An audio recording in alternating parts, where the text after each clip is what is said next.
अगर आप भगवान पर विश्वास करते हैं तो फिर आपको शैतान पर भी विश्वास करना चाहिए। भूतों के किस्से कहानियां सुनने में भले ही रोमांचक लगते हैं, लेकिन कई बार ये जान पर बन जाती है। और आज इंडिया के 7 ऐसी जगहों के बारे में आपको बताने वाले हैं जहां पर अगर आप जाते हैं तो अपनी जिंदगी का रिस्क आप खुद उठाइएगा। पहली जगह भानगढ़ किला, राजस्थान। राजस्थान वो जगह जिसे राजे रजवाड़ों के ठाट बाट और संगीत का बोलबाला रखने वालों के लिए जाना जाता है, जहां की भूतिया जगहें और भूत प्रेत से जुड़े किस्से दुनिया भर में मशहूर हैं। कहानियों की माने तो राजस्थान का कुलधरा गांव, नाहरगढ़ किला, चित्तौड़गढ़ का राणा कुंभा पैलेस, अजमेर उदयपुर हाईवे, ये तमाम वो जगह हैं जहां पर भूत प्रेत से जुड़ी तमाम घटनाएं आती हैं। हालांकि राजस्थान में जो सबसे भूतिया जगह है उसका नाम है भानगढ़ का किला। भानगढ़ किला जो नंबर 1 हॉन्टेड प्लेस की लिस्ट में टॉप पर आता है। 17वीं सदी में बने इस किले को सूरज ढलने के बाद बंद कर दिया गया और ऐसा माना आता है कि अगर रात के बाद कोई यहाँ रुके तो उसे अजीबोगरीब चीजें दिखाई देती हैं। कई बार लोगों की जिंदगियां भी चली जाती हैं। दूसरी जगह जीपी ब्लॉक, मेरठ। उत्तर प्रदेश के मेरठ शहर का नाम भी देश की भूतिया जगहों में शामिल है। कई लोगों का यह मानना है कि मेरठ के मशहूर जीपी ब्लॉक में आत्माओं का वास होता है। कहानियों की माने तो जीपी ब्लॉक में कोई सफेद साड़ी वाली लड़की नहीं बल्कि 4 लड़कों का भूत नजर आता है जो एक मोमबत्ती की रोशनी में बैठकर शराब की मस्ती में मशगूल नजर आते हैं। इसके साथ ही वहां एक घर से लाल कपड़े पहनी औरत को भी कई बार देखा गया है। इन तमाम घटनाओं के चलते लोगों ने उस तरफ आधी रात के बाद आना जाना बंद कर दिया है। शनिवार वाड़ा, पुणे। यूं तो पुणे शहर के बीचों बीच स्थित महारानी मस्तानी बाई के शनिवार वाड़ा महल के भी भूतिया होने के तमाम किस्से कहानियां आते रहते हैं।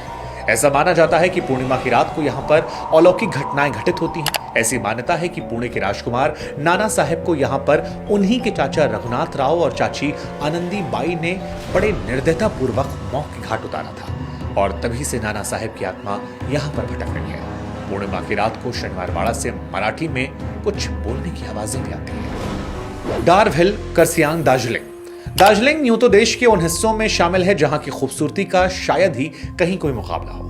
हालांकि खूबसूरती के साथ साथ दार्जिलिंग के डार्विल इलाके को आत्माओं से लिपटे क्षेत्र के रूप में भी जाना जाता है। हरियाली जंगल वाले इस इलाके में घूमने फिरने आए लोगों और लोकल लकड़ी काटने वाले अक्सर एक बिना सिर वाला लड़का जंगल में भागता नजर आता है। ये किस्से कहानियां भी लोगों को डराते हैं। अगली जगह असम की है, जतिंगा। असम के जतिंगा गांव का नाम देश की उन अजीब गरीब जगहों की लिस्ट में शुमार है जहां से अक्सर रहस्यमय घटनाओं के घटित होने की खबरें सामने आती हैं। 2500 लोगों की आबादी वाले जतिंगा में अक्टूबर से नवंबर के महीने में हजारों पक्षी आकर अजीबोगरीब तरीके से मृत पाए जाते हैं। लोगों का यह कहना है कि अंधेरी रात में होने वाले इस घटना के पीछे अलौकिक ताकतों का हाथ माना जाता है। हालांकि विज्ञान इस बात की गवाही नहीं देता, लेकिन मानने वाले इसे रहस्य मानते हैं। अगली जगह गुजरात से है, डुमास बीच।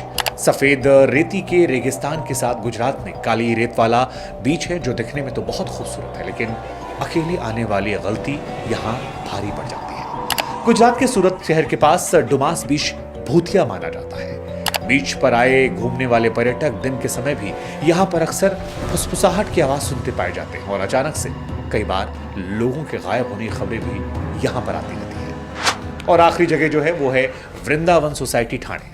मुंबई के ठाणे इलाके की एक पॉर्श और प्रसिद्ध हाउसिंग सोसाइटी माने जाने वाली वृंदावन सोसाइटी भी देश की हॉन्टेड प्लेस में शामिल है। यहाँ रहने वाले लोगों ने रात के साये में अलौकिक घटनाओं का अनुभव किया है। कहानियों की माने तो सोसाइटी में रहने वाले एक व्यक्ति ने आत्महत्या कर दी थी और उसी के बाद आत्माओं का वास यहाँ पर रहने लगा। क्या आपने भी जीवन में कभी भूत प्रेत या ऐसी किसी ताकत को महसूस किया है, या आपने कोई ऐसी कहानी सुनी है किसी जानने वाले से? क्या आप शैतान पर विश्वास करते हैं? ऐसे तमाम किस्से कहानियों के लिए जुड़े रहिए न्यूज़ बुक के साथ।